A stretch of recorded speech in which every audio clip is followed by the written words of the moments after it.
दोस्तों, आपने कैलाश पर्वत के बारे में तो सुना ही होगा और इससे जुड़ी कई बातें भी आपने सुनी होंगी।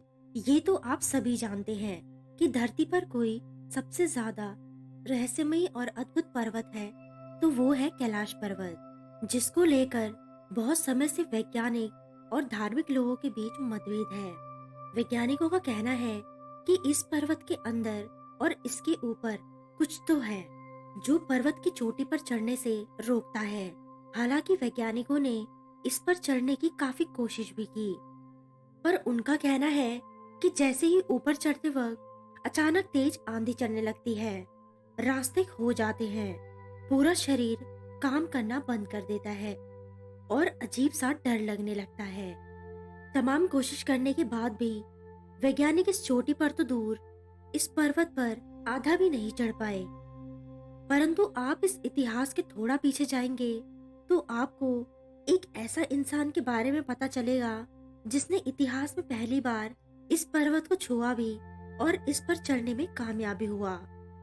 वो जब कैलाश के ऊपर पहुंचा तो उसने वो देखा जिसे सुनकर आप दांतों तले उंगली दबाएंगे, और ये बात उसने खुद पूरी दुनिया को बताई। लेकिन हैरानी की बात तो ये है कि सदियों बीत गए पर उसके बाद कोई भी इंसान इस पर्वत पर नहीं चढ़ पाया। आखिर कौन है वो और कैसे वो कैलाश पर्वत पर चढ़ गया और उसने ऊपर क्या देखा? इन सारे रहस्यों को जानने के लिए वीडियो में एंड तक बने रहिए और साथ ही चैनल को सब्सक्राइब करके बेल आइकन को प्रेस जरूर करें। लेकिन वीडियो में आगे बढ़ने से पहले एक बार सच्चे दिल से जरूर लिखेगा, हर हर महादेव। तिब्बत की धरती पर आज से कई सैकड़ों साल पहले एक बच्चे का जन्म हुआ। जन्म लेने के कुछ ही साल बाद इसके पिता का देहांत हो गया, जिसके बाद इस बच्चे के चाचा और चाची ने मिलकर इनकी पूरी जायदाद हड़प ली। फिर माँ ने कहा, तुझे इसका बदला लेना पड़ेगा। फिर ये बच्चा थोड़ा बड़ा हुआ। फिर इसने एक गुरु के पास जाकर कई सालों तक तंत्र विद्या सीखी और फिर एक दिन उसने अपने चाचा चाची के घर पर ओलों की बारिश करवाकर उन्हें मरवा डाला।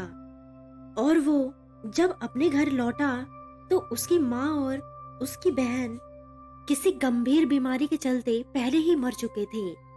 इस बात से वो इतना परेशान हो गया था कि उसने अतिआदमी की राह पर चलना शुरू कर दिया था। उसने एक गुरु खोजा और अपने अध्यात्म की यात्रा पर चल पड़ा। उसके गुरु ने कहा कि अगर तुम अध्यात्म के उच्चतम शिखर को छूना चाहते हो तो कैलाश पर्वत के ऊपर जाकर ध्यान करो, वही तुम्हें असली ज्ञान मिलेगा। उस योग का नाम था मिलारेपा। तभी मिलारेपा ने अपनी कैलाश यात्रा शुरू की। कैलाश पर पश्चिम की ओर से चढ़ने पर सबसे पहले गुरला से ही नाम की जगह आती है। ये वो जगह है जहाँ मिलारेपा पहुंचे तो देवताओं ने उनका सत्कार किया। थोड़ा आगे बढ़ने पर मानसरोवर झील के पास इनकी मुलाकात नारुवान चुरम से हुई, जो कि बौद्ध धर्म के प्रचारक थे। उन्होंने मिलारेपा से वहां आने का कारण पूछा तो मिलारेपा ने कहा कि मैं कैलाश की चोटी पर ध्यान लगाना चाहता हूँ। जिसके बाद दोनों के बीच धर्म को लेकर काफी बहस हुई। जब कोई हल नहीं निकला तो नारुवा ने कहा, जो सुबह सबसे पहले कैलाश की चोटी पर पहुंचेगा वही विचर्स्प होगा। मिलारेपा ने कहा, देखते हैं, जिसके अंदर सच्ची भक्ति और शक्ति होगी वही पहुंचेगा। ये कहकर मिलारेपा आराम करने लगे और नारुवा ने तत्काल ही चढ़ाई करना शुरू कर दी थी। नारुवा कैलाश की चोटी पर पहुंचने वाले थे तभी मिलारेपा भी तेजी से कैलाश पर चढ़े। मारुवा चोटी के कुछ नजदीक ही पहुंचे थे कि सूर्योदय हो गया और सूरज की पहली किरण का प्रकाश वो बर्दाश्त नहीं कर पाए। आंखों में तेज चमक लगने से वह पीछे हट गए, जबकि मिलारेपा आसानी से कैलाश की चोटी पर पहुंच गए। ये देखकर नारुवा को अपनी गलती का एहसास हुआ, क्योंकि उनके अंदर अहंकार आ गया था। जिसके बाद नारुवा ने मिलारेपा से माफी मांगी और मिलारेपा ने उन्हें माफ भी कर दिया।